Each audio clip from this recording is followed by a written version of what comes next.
Hello everyone, I'm back, yes, already. I actually have an exam tomorrow, but I'm just so passionate about this project and you know, I care so much about my subscribers that you know, I'm doing this even if I have a test tomorrow. No, I'm joking. I'm actually killing time because I don't want to study anymore and I don't want to get anxious about tomorrow. So yeah, I'm doing this. With this great enthusiastical spirit, we can begin with To the Lighthouse. Yes, straight away. I don't know if you noticed, but I'm always in a different environment every time I make a video, just to get things more lively, you know. Yeah. Anyway, To the Lighthouse. To the Lighthouse, it is an autobiographical novel by Virginia Woolf, because it is about her recollections, because her parents used to have a summer house in Cornwall, and she used to, but by the sea of course, and she used to spend her summers there in Cornwall. And so it is about her recollections about this house, but also about her life, because there's a son who dies in war in the story, in the novel, and he represents her brother. And there's also Mrs. Ramsay's death, which represents the premature death of Virginia Woolf's mother, from which she will never completely recover. As I said before, she usually writes her novels as a way to heal herself. And it is very clear in Mrs. Dalloway, because she wants to be like Clarissa and accept life, but in the end, as we said before, she is like Septimus, and she commits suicide because she cannot cope with the difficulties and the harshness of life. It's the same here in To the Lighthouse. She writes this novel in order to distance herself from the obsession of her childhood. And but the novel also acquires symbolic, a universal value, even if it is autobiographical. The plot. It is set in house by the sea on an island in the Hebrides. The story is very simple as always, because the story is not important. What is important is how, not the description of events, but how the events are perceived by the characters. And so the story is very simple. It is about a journey, actually an expedition to a lighthouse on a nearby island. The characters, the protagonists, are the Ramsays. There are 8 children and a guest. The story, the novel, is divided into 3 parts: the windows, time passes, and the lighthouse. The windows is the first part, and there's a sort of introduction of the characters. The Ramsays, Mr. Ramsay, who is the father, and he is professor of philosophy. Then there's Mrs. Ramsay, who is his beautiful, cheerful wife. There are the children, and then there's the other main character, who's Lily Briscoe, who is an artist, and she is a guest on the island of the house. She's a painter. In the second part, time passes. It covers 10 years. 10 years of changes, of decay, also of the house, and that is a very interesting symbol of the passing of time. this is the most, this is the darkest part of the novel, in which many characters dies, including Mrs. Ramsay, including a son who dies during the war, and including a daughter who dies of childbirth. And then there's the third part, which is the most harmonious part, in which the Ramsays, the father and some of the children, return, and also Lily Briscoe, return to the house after 10 years. They go to the lighthouse again, and so the circle of time is closed. And finally, Lily finishes her picture. She is a painter, and she gives a last stroke, which is the lighthouse, which is a symbol of stability, of duration. And the fact that she finishes her picture is also a symbol, and it is a symbol of final harmony, of recovered harmony. As I said before, there's the journey to the lighthouse, which is also an inner journey of self-awareness. And there's of course a stress on inner life, of different points of view of what the characters really think of each other. The themes of the novel.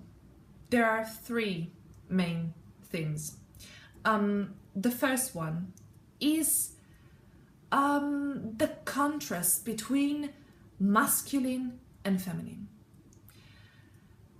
This contrast is deeply analyzed during the novel, and it is united in the end, because these two aspects are complementary. On the one hand, there's Mrs. Ramsay, who represents femininity. She is the center of the house, she is full of energy, she creates harmony. Her way of approaching life is intuitive. She can sense the needs of other people, of the others. And then there's Mr. Ramsay. Mr. Ramsay, who represents, of course, masculinity. He is intellectual, he is hard, alone, he is demanding, but he also has a deductive way of approaching life, not intuitive. There are two different ways of thinking, of two different visions of life, two different ways of approaching reality, but they're both necessary. And Lily represents both. She is the artist. She is Virginia Woolf herself. She creates life, and so in order to do this, she must have harmony, balance, unity. So she must have an emotional attitude, which is a female element, but also reason, understanding, which are male elements. In the end, she completes her picture because she is in harmony with the place, with people, with herself. She has given a meaning to her life, and she has transferred this meaning, into art. Her picture contains male and female elements, rationality and intuition, detachment and emotion, joy and sorrow. And so her picture sums life up. The last stroke is the lighthouse. The lighthouse is a very, very important symbol in the novel. First of all, it represents the contrast between light and darkness, between the light and the dark aspects of human life, but also of human behavior. And then it is a very important symbol because it is a positive symbol of continuity of life, of stability, of endurance. It represents firmness because it is set on a rock surrounded by a dashing sea. So it is something stable in a changing world. The second theme is a very particular idea of time. As I said before, the novel is divided into 3 parts. The first part, The Windows, is set in late afternoon, almost evening. And the story is quite serene, is quite positive in this part of the novel. But there's a sort of threat incoming, which is represented by the evening, because it is set in the afternoon, but it is almost evening. And then there's the second part, Time Passes, which is set at night, and it represents darkness. There's a very poetic description of darkness, the night, but also of chaos, death, all represented by the war. Some characters die in this part, but their death, it's meaningless. It's insignificant compared to the vastness of eternity. And then there's the third part. The third part, The Lighthouse, is set during the morning. And so it is a symbol of rebirth, because the morning is the starting of the day.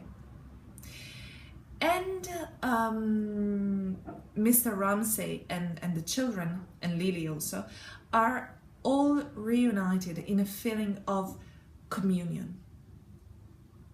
And there's the lighthouse, which represents, as I said before, stability, endurance, duration, firmness. If we think about it, the 3 parts cover one day, because the first part is set in the afternoon, the second part is set at night, and the first part is set in the morning. But time expands to a much longer period, 10 years. And this 10 years also represents something, which is the journey of life. And so we can see a very peculiar way of using time. It is not the classical plot with all the events in chronological order and so on, but there's a very strange use of time. Very interesting. The third theme is nature. Nature that follows a rhythm of light and darkness. It is alternatively peaceful and menacing, and it is mostly represented by the sea. The sea, which in the first part is quite positive, is quite calm, because it is a positive situation, and also the characters have a positive attitude. In the second part, the sea is destructive because it represents decay. It represents sorrow because of the death of the characters, but also because of war. In the third part, these 2 aspects are reunited. Finally, the language of the novel, which is, as always, rich in imagery, metaphors, symbols, and it is also very poetic, as always, with an alternation of short and long sentences, which represent the rhythm of the sea, the rhythm of waves. There's also a sense of humor used as an anticlimax to suggest the absurdity of human behavior, but also of human life. That's all for today. I know it was quite short to the Lighthouse, but it's not as massive as Mrs. Dalloway. But I hope you liked it, and if you liked it, please subscribe to my channel. And the next lesson, I think, will be about, I don't know yet, maybe Joyce, the Dubliners. We can do that. Bye.